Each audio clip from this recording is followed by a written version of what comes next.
Local news for Tuesday the 28th of March. New Zealanders are being challenged to plant a native tree on Arbor Day to set a record for the most trees ever planted on one day in New Zealand. The challenge comes from Trees That Count, an ambitious new program which aims to increase native planting in New Zealand.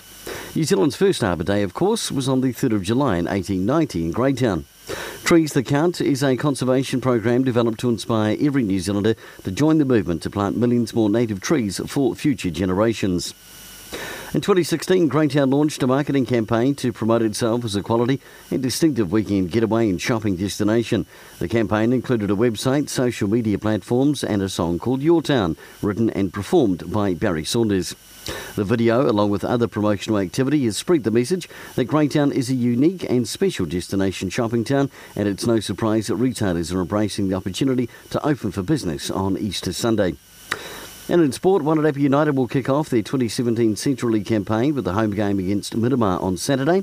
The women's side will curtain raise the match, playing Seatoon at 3:15. For Wairarapa TV Local News, I'm Brent Gare.